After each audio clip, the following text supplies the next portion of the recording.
Hello வணக்கம், இது உங்கள் சிவி ஜோன். எல்லாரும் எப்படி இருக்கீங்க? இப்போ பார்த்தீங்கன்னா காலையிலேயே ஒரு சரியான ஒரு சர்ப்ரைஸ் வந்தாச்சு. மீனுன்ற பாருங்க, முட்டை, பால், காப்பி, டீ எல்லோரும் வெறி கொண்டு காத்துட்டு இருந்தாங்களே, அது வந்துருச்சு. ஸோ எல்லாருமே செம்ம சந்தோஷமாக இருக்காங்க. உள்ளே பார்த்தோன்னே அப்படியே குதிக்கிறாங்க. சரி, அதை பார்க்கலாம். அதுக்கு முன்னாடி பார்க்குற எல்லோரும் நம்மளோட சேனலை சப்ஸ்கிரைப் பண்ணிட்டு பாருங்கள், லைக் பண்ணுங்கள், கமெண்ட் பண்ணுங்கள், ஷேர் பண்ணுங்கள். நிறைய பேர் கமெண்ட்ஸ் பண்ணுறீங்க, ரொம்ப ரொம்ப நன்றி. நல்ல ஆதரவு கொடுக்குறீங்க, ரொம்ப ரொம்ப நன்றி. கண்டிப்பாக நான் என்னோடய வேலையை கண்டிப்பாக செஞ்சுட்டே இருப்பேன், என்னோடய மனசாட்சிக்கு விரோதம் இல்லாமல். சரிங்களா? இப்போ என்ன நடக்குதுன்னா, இந்த போன வாரம் ஃபுல்லாக பிக் பாஸ் கட் பண்ணார் பார்த்தீங்களா, அதை ஒரு பெரிய இஷ்யூவாக நாங்கள் பாருங்கள். இந்த மைக்கு மறைச்சி பேசின விஷயங்கள், மைக்கு மாட்டாத விஷயங்கள், அது விஜய் பார்வதி பண்ணதுனால அது கண்டிப்பாக பெரிய தப்பு தான். அது வந்து மாற்றுக்கிறதே கிடையாது. மற்றவங்க பண்ணால் அது இப்போ காலையில் இப்போ கொஞ்ச நேரத்துக்கு முன்னாடி கனி வந்து போடாமல் ரொம்ப நேரமாக இருந்தாங்க. அதை இன்னொருத்தவங்க சொன்னதுக்கப்புறம் தான் பிக் பாஸே வந்து கனி அப்படின்றதுக்கப்புறம் போய் போடுறாங்க. தப்பு இல்லை, ஏதோ தெரியாமல் மறந்துருப்பாங்க. விஜய் பார்வதி அவங்கன்னா கெட்டவங்களா என்ன? ரைட். இப்போ என்னென்னா, அந்த மீன் ஆச்சு. ஐயோ, மறுபடியும் மீன்லேயே வரேனே. ஒருவேளை மீன் ஆசை எனக்கு வந்துருச்சா சாப்பிட்றதுக்கு? ரைட்.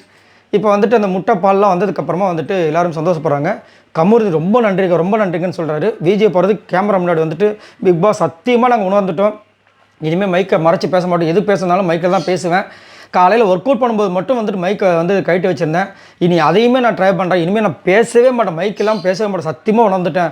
என்னை வந்துட்டு எனக்கு இதுக்காக பண்ணதுக்கு, எனக்காக பண்ணதுக்கு ரொம்ப ரொம்ப நன்றி. அதேமாதிரி என்னோடய தப்பெல்லாம் நான் உணர்ந்துட்டேன். நன்றி சொல்ல உனக்கு வார்த்தையில் எனக்குன்னு பாட்டெலாம் பாடுறாங்க. பார்க்கும்போது ரொம்ப பாவமாக இருக்குது. ஏன்னா எல்லோரும் செஞ்ச தப்பு தான் இவங்களும் செஞ்சாங்க, ஆனால் பூச்சி போட்டாங்க உள்ளே. அது ஒரு எப்படி இருக்கும், ஒரு அதாவது தப்பு செஞ்ச தப்பு தான், ஆனால் அவன்லாம் பேசணும், அவன்லாம் எதுவும் சொல்லாமல் என்னையே அது ஒரு ஏக்கம் ஒன்று வருதுல்ல. அது இங்கே வந்து சோகமாக இருக்குது விஜய் பார்வதிக்கு. பட் இருந்தாலும் வந்துட்டு ரொம்ப அதை வந்துட்டு ஸ்போர்ட்டிவாக எடுத்து இதெல்லாம் பண்ணுறாங்க.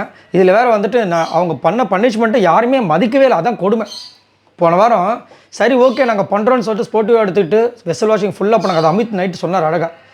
அந்த பொண்ணு ஆமாம் வாயாடும், நானும் எவ்வளோ சொன்ன கேட்கலாம். ஆனால் ஒரு நாள் ஃபுல்லாக எல்லா பாத்திரத்தையும் வளர்க்குறது சும்மா சாதாரணமான விஷயம் கிடையாது. அதை ரொம்ப துச்சமாக வந்துட்டு யாரும் கலாய்க்கிறதுலாம் ரொம்ப தப்புன்னு அவரே சொல்லியிருப்பார்.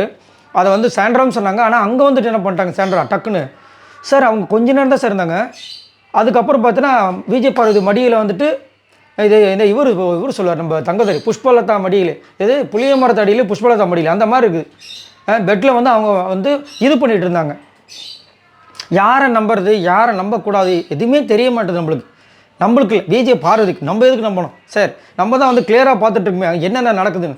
நைட்டும் வந்துட்டு அதான் ஆல்ரெடி போட்டுப்போம் உங்களுக்கு. லிட்ரலாக எல்லாம் அவ்வளோ கேவலமாக விஜய் பார்வதி வந்து குட்டிச்சாத்தா மாதிரி இருக்காங்களா. அதாவது என்ன சொல்லுவாங்க, ஜெகன்மோகினி அது மாதிரியே பண்ணுறாங்கன்னு சபரி ஒரு பக்கம் கிண்டல். ஒன்று எட்டி ஒன்று விட்டார் பாவம் அந்த பொண்ணை.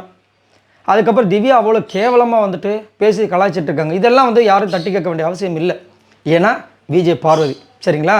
ஸோ எது எப்படியோ விஜய் பார்வதி கமுருதினால போன அந்த பால் முட்டை எல்லாமே திரும்ப வந்துடுச்சு. இதை பற்றி உங்களோட கருத்துக்களை சொல்லுங்கள். பாய் நண்பர்களே.